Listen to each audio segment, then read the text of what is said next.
The Joe Rogan Experience. Did you get a lot of that after Saturday Night Live? A lot of cookie liberals coming your way?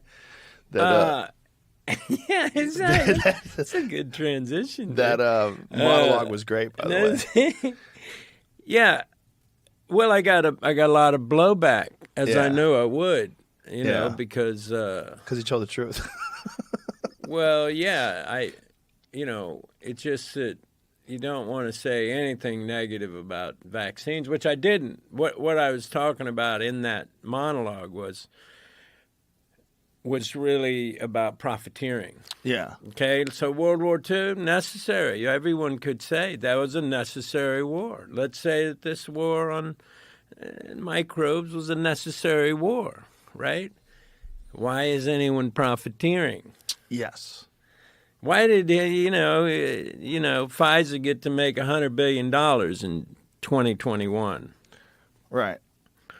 Anyway, why did the government profit off of it? The profiteering of war is just wrong. Like, okay, if you say that it has to be, there's conflicts happening right now I disagree with, but I'm wondering, why are people making money off of it? Right. You know, even if you think you have a legitimate vantage point from the other side of it. Why did someone get to make so much freaking money off of it? Yeah. It's the dirtiest aspect of human beings. We'll find a way to profiteer off of everything. Yeah. Everything and anything, even if it's just. And they'll prolong just things in order to make more profit.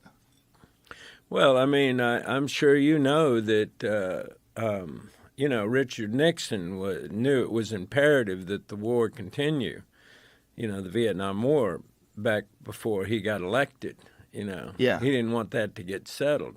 Yeah. And there's a great phone call. I don't know if you've listened to any of Johnson's phone calls, Lyndon Johnson.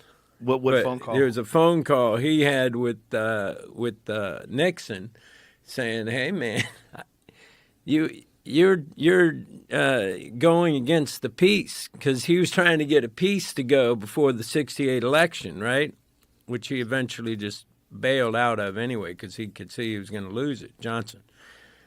I don't, maybe you haven't. No, I've never heard that conversation between Nixon and It's an incredible conversation, and Nixon's like, "Oh, I wouldn't do that. I would never, And of course, he was doing that. He was subverting the peace process, in the same way that they wanted to make sure Carter didn't get those, those guys released in Iran. Yeah, I always wondered about the Vietnam War. How much of it was about heroin? 3 days before 1968 presidential election, President Johnson contacted Senate Majority Leader Everett M. Dirksen to inform him the White House had received hard evidence from the Federal Bureau of Investigation. The campaign of Republican presidential candidate Richard M. Dick Nixon was interfering with Johnson's effort to start peace talks to end the Vietnam War. In this call, Johnson referred to contacts between Nixon's campaign and South Vietnamese President Nguyen Van I don't know how to say his name, urged that they thwart any such negotiations. Yeah. Yeah, and that did happen. And also, they definitely,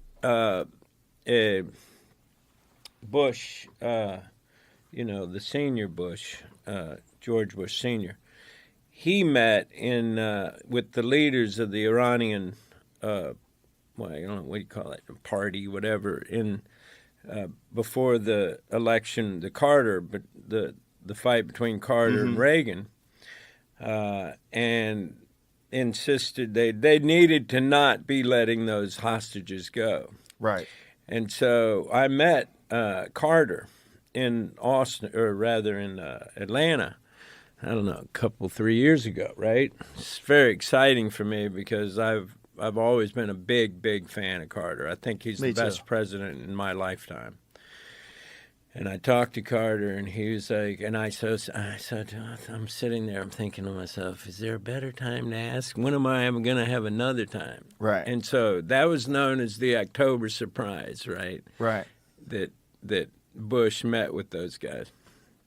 Anyway, I just said, I'm going to ask him. I said, well, I just wonder, is there any truth to the October surprise. And he looks at me like he hadn't heard this question lately, right?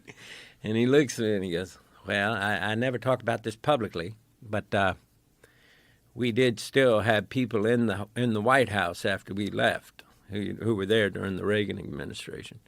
And they confirmed it was true. Yeah, of course it was true. It was too obvious. The hostages get released right after Reagan gets elected? They released him on the day he took office. Yeah. Ridiculous. Yeah. It's kind of disgusting.